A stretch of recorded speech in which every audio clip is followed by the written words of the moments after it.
Just back from IT Nation Europe.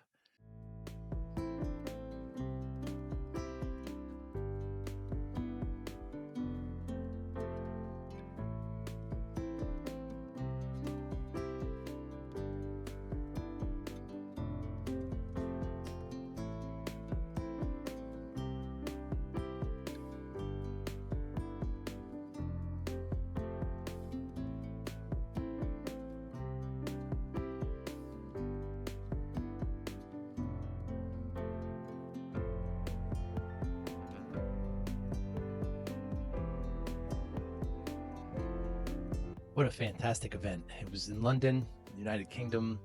It's early March 2025, and it was a sold out event. ConnectWise did an incredible job.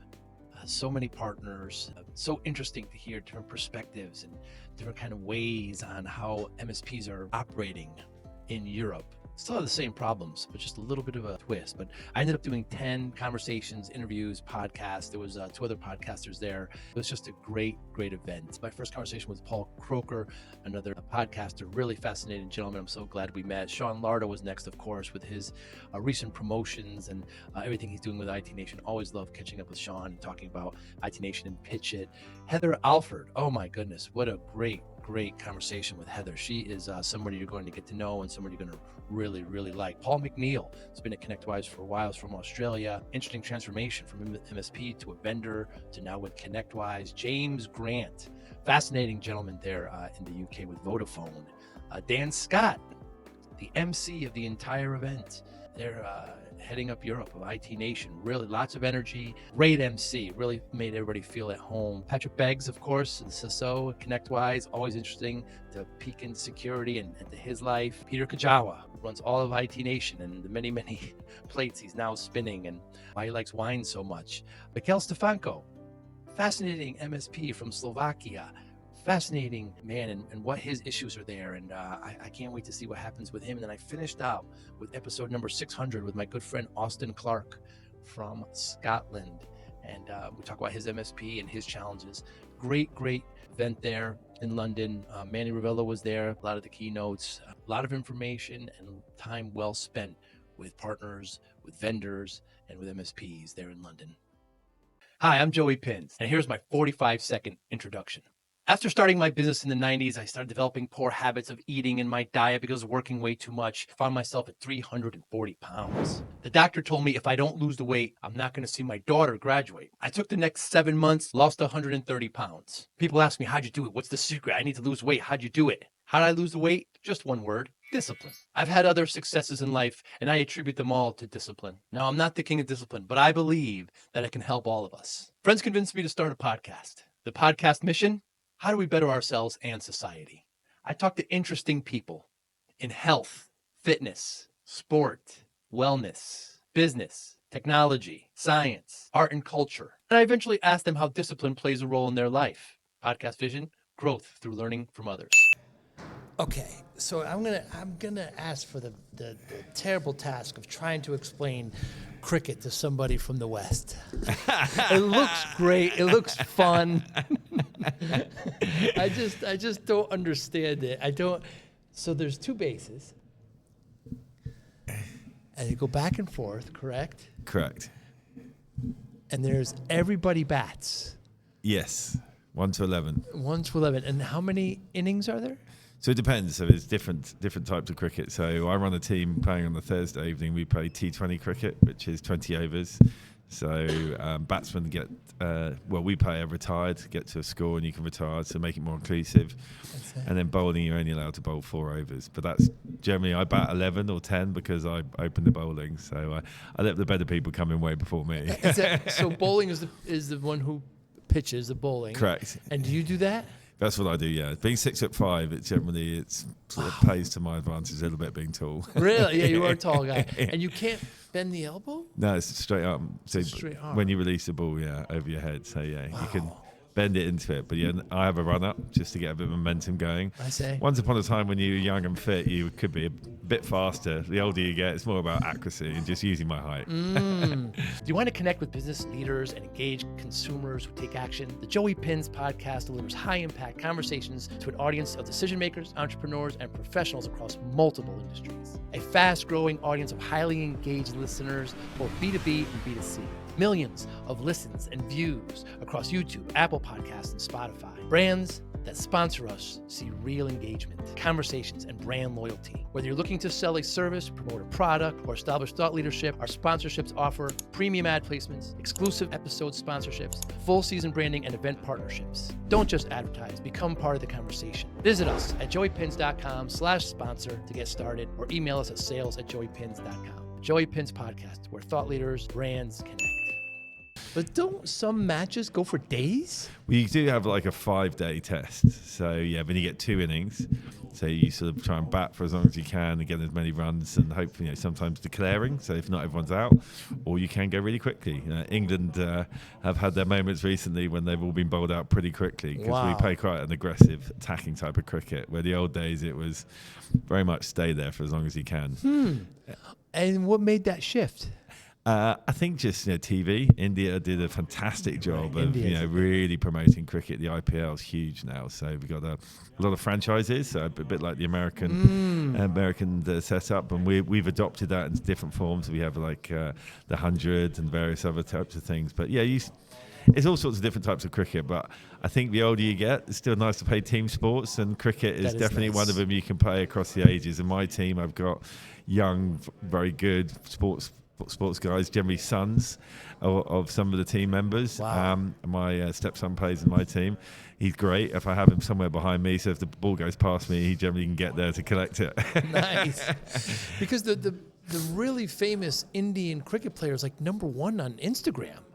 He's like Chris Gale. Is that his name? Yeah. Like more than like Ronaldo. Oh, he's huge. He's It's Caribbean, good looking, big. My friend of mine was actually out in the Monaco Grand Prix and got to go on one of the big big super yachts there, and Chris Gale was there, and it's just like being a total legend. Yeah. Is that right?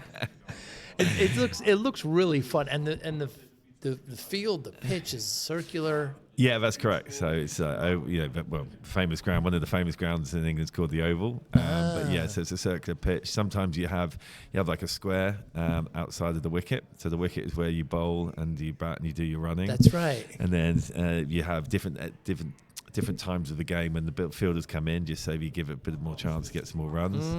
But generally, you need to get them close to get them out, and then when further out is to stop the boundaries, because that's where you get the big runs. If it crosses the rope or the line on the floor, that's 4.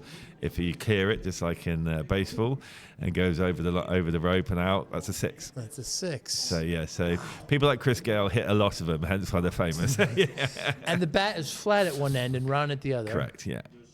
So I guess obviously it was around before baseball, yes. So baseball was making it a bit easier. A derivative. Not pitching in the ball, you could hit it on the full. And yes. However, I have watched baseball and I know how good they are, so I'm not suggesting by any stretch. But there's no foul ball. Everything is in. No, you can do. So if you're wide of the wicket, so basically the umpire will see, making sure that you're not bowling too wide of a crease. If you're wide, you get a wide. If you full toss at someone's head, you can. If it's over waist height, that's a no ball. Wow. And if you overstep the line when you run in, which I might be guilty of occasionally. So as a youngster, you didn't play football; it was all cricket. No, I played football. Cricket's a summer sport. Nice. So winter sports, rugby, football, and hockey. I split between football and hockey. I went to school, we didn't play rugby, but my stepson plays lots of rugby, and there's a great team. And I must admit, I really wish I had played that. Really? Yeah. Again, I just love the team sports. Right. My sailing background, I was part of big teams of people, and they just, we have a lot of banter. I say my cricket team I run. Some of us have known each other for 30 odd years. Wow. So we've always taken the mick out of each other in the banter. I think as my stepson said, he said, "You ruined my cricket with anyone else because you lot guys just have such a laugh." And sailing, it's so fun, it seems.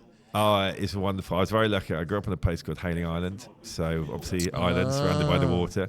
So there was a couple of sailing clubs on there. And I grew up at a family-run club where everyone has bar duty and everyone has a galley duty and stuff. And we put on the racing. But we have the largest dinghy sailing club in one of them in the world, really, on Hailing Island. It was famous for Olympic development and stuff. So I gravitated there, and it literally was the end of my road. So I spent, far too much of my time, certainly when I should have been revising for exams, windsurfing or sailing. But it sort of, I was, again, 6'5", very skinny in those days. So I became quite a commodity, because they used to call me the human lever, standing off the side of the boat.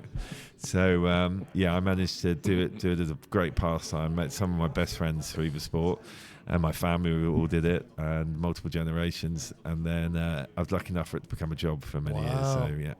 And there's no motor. There's no engine. Well, on the bigger boats, there are engines to get you to and from the start line. I see. Yeah, but in the dinghies and the smaller boats, no, there's no engine. There's no engine at all. No.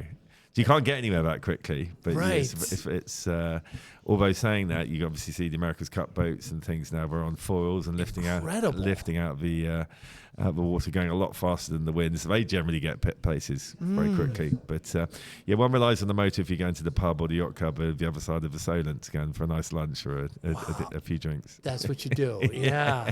And you were born up in this. You were born. So my grandfather was in the Navy. I think 6 years old. He was pushing me out in a little boat called an Optimist and said, "Go and enjoy it, James, and regardless of the wind or the weather."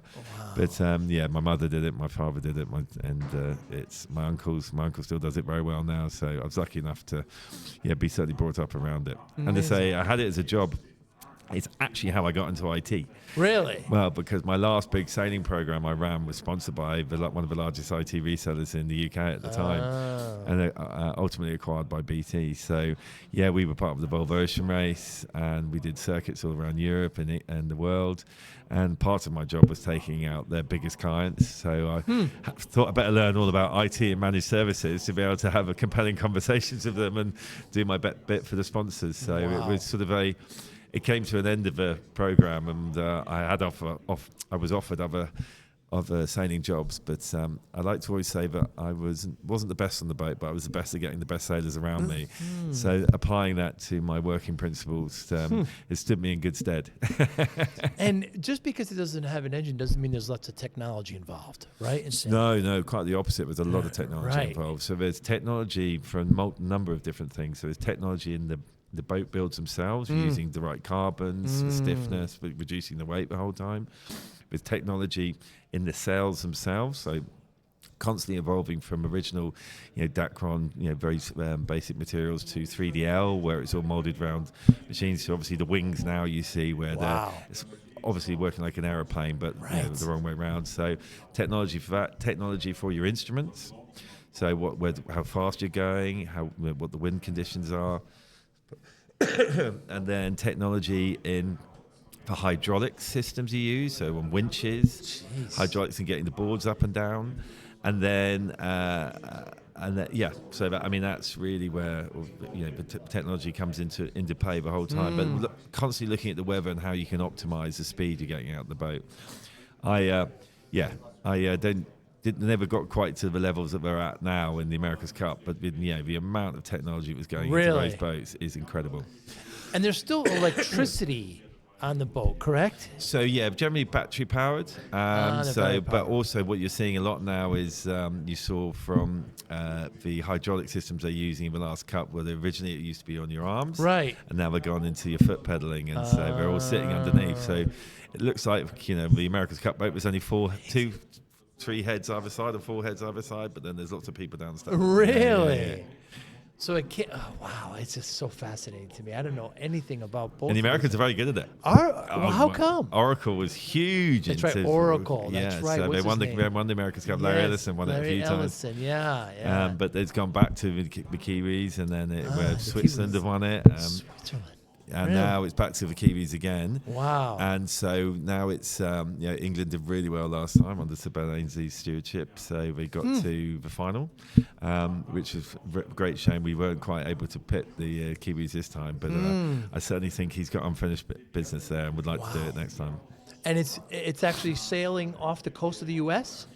The last Cup was actually based in Barcelona. Spain.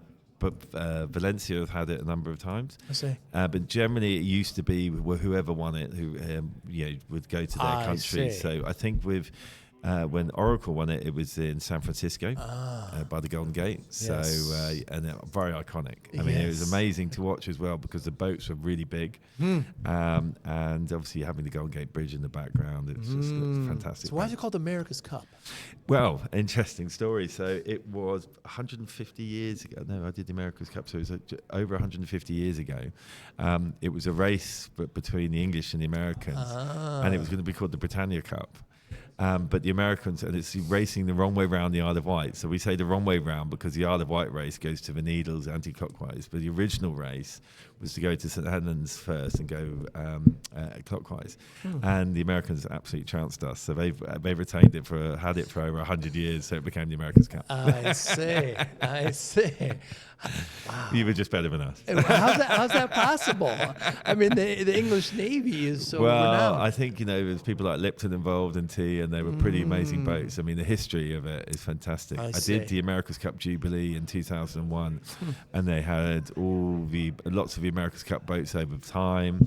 And it was one of the most impressive sailing events, never to be repeated under sail, and to celebrate that the centenary of the America's Cup. And how does it? Well, I guess drones. How do you watch this stuff? So they now have circuits. So you've got boundaries of how far you can and can't go out. So obviously technology and the videoing and the filming of it is incredible because it's all, we can see the sponsors, you can see how far you can go. You can obviously see the trajectory of the boats going up and downwind. Amazing. And that's all filmed from cameras in boats, but helicopters, drones. But obviously, we can't disturb the air too much across the boats because, of course, if you get the downforce from a helicopter, you're going to influence. Yes. And we had it. I used to race boats called 18-foot skiffs, and we were televised.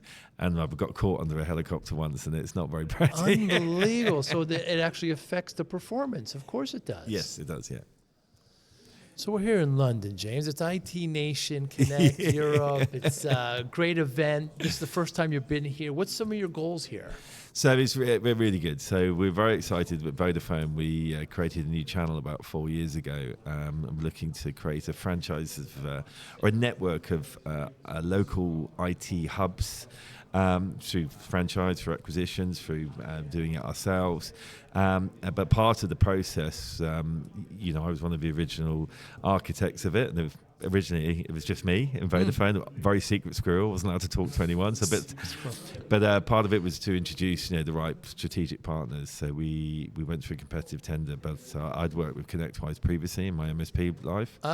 And I knew how good they were. And, obviously they're still going to go through a competitive tender, but very pleased they were so much better than the competition. And so I've had the opportunity to work even closer with ConnectWise, especially Sam Callaghan and Oscar Barentos here in the UK. So they've been integral to helping build our new model. And as we now have gone live, we have 8 franchises up and trading around the UK. Wow. The goal is to get to about 310. Whoa. And so we've got a good pipeline, about 125 at the moment. But as we're beginning now to get a bit of momentum, it's to really lean on our strategic partners like ConnectWise for their expertise around what's out there in the market, how to best get the best out of the platform.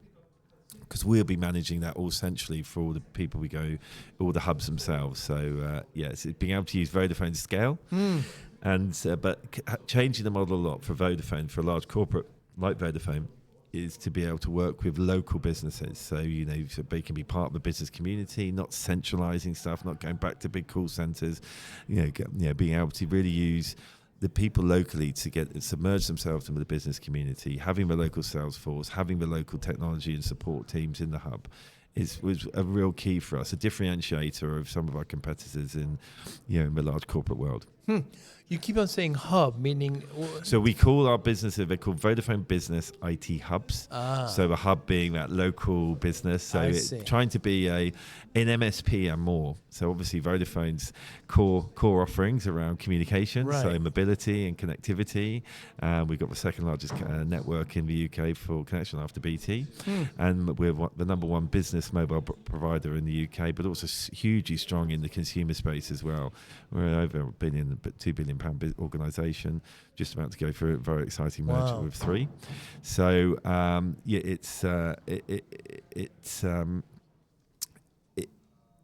so the differentiator for us is not just to do IT managed services, is to bring mobile phones and connectivity and collaboration. We're Microsoft's largest reseller in Europe. So we have super strong relationships with Microsoft, with Cisco, HP, a strategic partner, and we've got a fantastic distributing partner called West Coast. So we're looking after managing all of that on the hub's behalf, but being able to give them a real competitive advantage when they're going up against the MSPs who are super good. You know, I've worked for many good ones as well. They're very strong, but they'll never sell mobile phones, and they'll never sell connectivity without going to partnership, not direct from the horse's mouth. So those sort of things give us quite a USP. So hopefully, you know, we're beginning to see the disruption in the market. That was one of our goals, to disrupt the market, to bring something new. And we were listening to our customers. Our customers asked for this. You know, 92% of our customers wanted us to do it differently. They wouldn't be in the small to medium-sized business space, did not want to work with Vodafone around lots of the IT stack, lots of amazing security products and services we have, because it was too disparate. It's too, you know, they needed to have the MSP offering, which is local, being there to help them go in and see them, come to their offices. And that's very hard for a large corporate to do. But we listened to them, and that's why we've created the model and the channel that we have. So your customers that were using your cell services, your communication services, were asking for more services. So they're asking for more services, but us to do it in a different way. So we did a lot of market research before we did this to understand what it is. Why were we not penetrating the market through a fantastic range of products and services we already have? And it's the way it was delivered. You know, large corporates, that's the business model. You grow the business, you know, you offer it. Get to the best price points you can by doing it and looking at it at a mass scale. Whereas in the MSP space, they need that personal touch. You know, they need businesses. You know, it's such an important part of the technology provision and management, communication provision and management, and cybersecurity. You know, very emotional subjects, topics, and they can't be managed remotely from call centres, or not having that collaborative feel and working together with people. And that, you know, our customers ask for that, and that's why we're able to come up with a model which, you know, we're constantly evolving and working with. Well, certainly, we're working with people like ConnectWise. We can understand and listen. So I'm trying to figure out the equivalent, James. So in the States, we have Verizon and we have AT&T. Yeah. So it's the equivalent of one of them buying MSPs. It seems foreign to me. Yeah, exactly. And no one else has done it. I mean, I'm nearly 4 years into this job, so you can see why, because it's ridiculously hard. But so Vodafone have invested a lot of money and time into creating this model and getting the right way of doing it. And there is no one doing it. There's no one doing it at scale. And that's why it was a really exciting opportunity for ConnectWise to get involved in, is to be able to really scale, to have a centralized ConnectWise platform, and then be able to scale it and deliver it multi-tenancy across all the franchises. So it's no one is doing it in the UK, and there's lots of a couple of them have tried an iteration of it in years gone by, but have never been able to penetrate the market. So you were at an MSP at one point, James? Yeah, so following my sailing career, I went to work for BT, because I acquired the company that sponsored me. British Telecom. Yeah, and then I spent a couple of years there actually trying to do something similar, but also looked after the consumer side of the business, which was Vodafone Satin. So I used to go to Newbury all those years ago. I then went to work for an IT managed services company, and then we did hosting and managed service disaster recovery. They were acquired by a company called Daisy Communications. And then I moved on from there to go and start working in the MSP space. So I did work about 3, doing sort of sales consultancy, and doubled the size of their businesses. I did a couple of years in one, but I realised the calling to go back to a large organisation. So that's where you belong. I got offered a job at Microsoft. I got found into Google and Oracle, and I had presentations all in 1 week. And a former consumer marketing director of Vodafone, who tried to get me to work for him before, I'll just drop him a note. We're at uni together. I'm just looking at this. What do you think? And that was the time he went, before you do anything, I've got this idea. And when people say that, we've got this idea, what the hell does that mean? And you were hooked. I was hooked, yeah, straight away. And I I think on the Monday I had 2 Google final interviews, the googly one and the interview, and then on the Tuesday I had the final interview where I called out to present something. I had been offered a job by Microsoft, and then on the Wednesday I had the presentation interview with Vodafone. Wow. And yeah, I must admit by Thursday I was pretty tired. Hey, did Google ask you what you would do in a zombie apocalypse? No, I don't think they did. No, It's also this rumor in the States. That's what they ask. No, I don't think I had that one. But it was very funny having a googly interview. I didn't quite know why. What was it? Why was it? I think looking for the right characters, the right culture, because they really breed that, which I think is super important in Vodafone. Yeah, but culture, having the right working culture is really important for us too. You like bigger corporations? I like the ability to make an impact. I like the ability to try and create something new with the agility. But I think I'm a very brand orientated person, probably for years. With sponsorship and sailing, you need large brands to invest in you.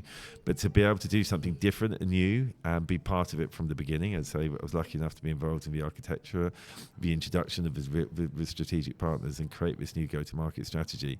So being able to have an influence on that and helping a huge brand, a famous brand in the UK like Vodafone, who I've always felt quite passionate about because of probably Formula One and various other things. But my first mobile phone provider was Vodafone. But actually be able to create something new and have an impact is been almost an ambition. So we're not there yet, but fingers crossed we're going in the right direction, and we've got a really good, exciting opportunity ahead. So you were looking for MSPs in the UK. So what we're looking to do is, originally the model we built is around franchising. And we go into partnership with entrepreneurs and business owners and leaders in their local territory. So they know their local business community and can bring that sort of skills with them, as well as having experiences working in MSPs or IT or communications. So we go into partnership with them and create franchises. Now, probably don't know, but in our consumer part of our business, we originally owned all the retail shops, but we went through 6 years ago, franchising, and 98% of them. I think we own 4 now. Wow! And so we were able to learn a lot from that. We're creating the right franchise model, but that's not just it. We're not just looking to create franchises. We are looking to maybe the acquisition trail at the right time is something, or maybe even some MSPs would like to transfer over to us because it's a bigger opportunity, a bigger pie that they can go after. So I think that's something we'll see more as we start to scale. We also we're looking to do something called equity hubs. We're about to announce something very exciting soon with a major university in South Wales. So that will be really exciting as well, where it will be a Vodafone employees working with it, but also working again with the local community, working with the local sports clubs, major sports club as well, and getting into partnership. But there are other avenues I'm exploring as well. So is there working with some really big partners, because obviously Vodafone has some huge enterprise partners. So is there maybe other strategies we can look at working with them to get the IT hubs into their small to medium sized businesses? But you're mentioning consumer, but MSPs are business to business. Yeah, so Vodafone split into two businesses. So we have the consumer business and then the business to business. So the IT hubs is very much business to business. But there were lots of things you can learn from consumers. The consumer space around buying habits, but also really the franchising was quite important to us. So who won't you work with here at IT Nation? Who won't we work with? Well, any of the competition of ConnectWise, obviously. But no, look, we have a very big products and services team because we, have a huge number of business clients. It's a £500 billion business we have in the UK, so it's a significant business. So, I take their steer a lot, but at the same time, it's up to us and working with ConnectWise to influence which are the right products and services to be part of our stack when we're going to MSP space. James, has there been anything last month or so you changed your mind on? Has there been anything?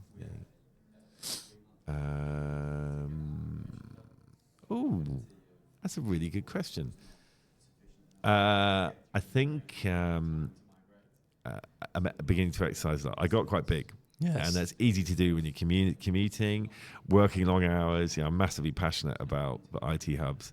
and I very easily can get distracted and work far too long a day. So my other half does remind me, but I didn't quite make the impact on the fitness and the weight loss that I wanted to do. So I've done a few things to certainly change my mind on that. Like getting up this morning at 7 o'clock and going to the gym with a few of your ConnectWise colleagues. Yes. So yes, even though you were able to have a glass of wine last night, it's important to get up and do that and earn your wine. Yes, I mean the trips. You live far from here? So I live on the central south coast. So so it's about 68 miles as the crow flies, about a couple of hours, hour and a half. I see. Very good. So I'm staying here. So yeah, there's no excuse. There's a gym, no gym downstairs and a bar. Plenty of temptation, though. Yeah. So I started my MSP in the 90s, James, and I was working way too hard, like you said, just like yourself, and putting my health in the back seat. Yeah.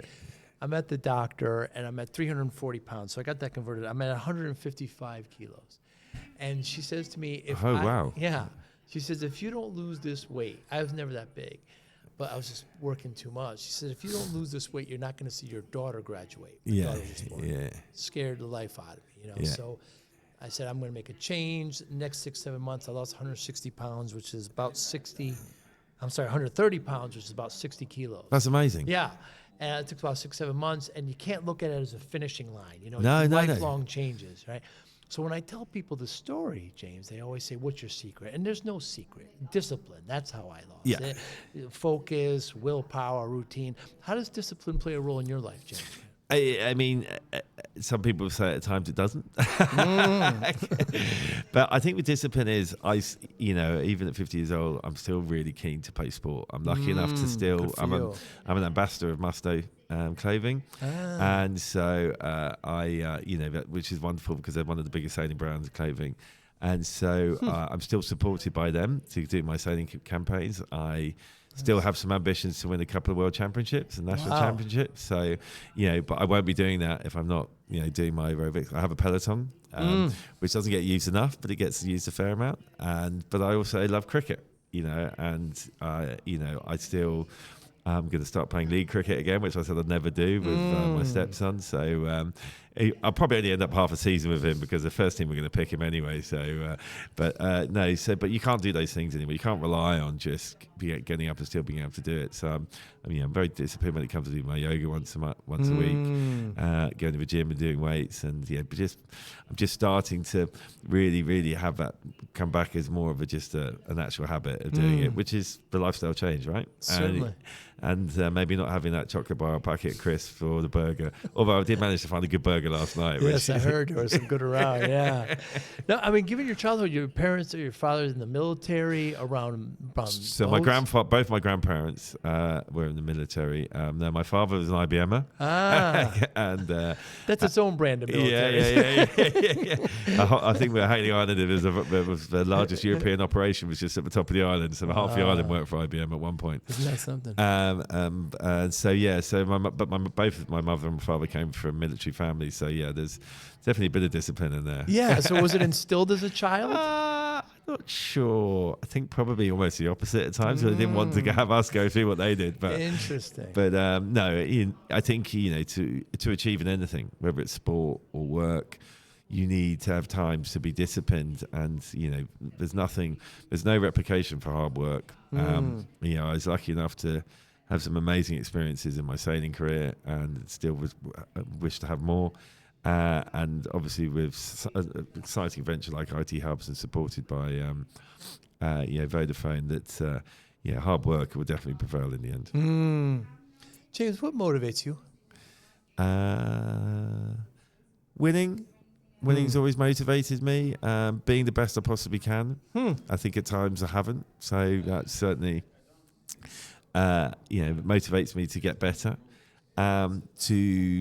Motivates me is to keep doing things for as long as I can. I think there's lots I can do, and I don't want age or ill health or anything like that to hold me back. But I probably my biggest motivator is helping others and seeing others succeed and achieve. I'm lucky enough to have a very wide network of friends. I've been best man 3 times, master 74, usher 20 odd times, and that's I'm lucky enough to be part of some huge network of friends. And anything I can do to give them a better life as well. At time, I do that. So I run a bit of charity stuff, and I run the cricket team and things, and it gives me huge amounts of happiness. Good for you. Your brand deserves to be in front of the right audience decision makers, entrepreneurs, and professionals who are ready to take action. That's exactly who listens to the Joey Pinz podcast. Thousands of engaged business leaders and consumers tune in every week. Millions of views and listens across YouTube, Apple Podcasts, and Spotify.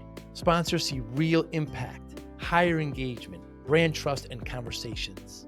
We offer strategic partnerships tailored to your goals, including targeted ad placements, branded guest appearances, multi-episode and event sponsorships. Make your brand part of the conversation. Let's grow together. Visit joeypinz.com/sponsor to explore sponsorship opportunities, or email us at sales@joeypinz.com. The Joey Pinz podcast, where brands and thought leaders connect. So given that motivation of winning and impact, how do you measure success? That's a really good question.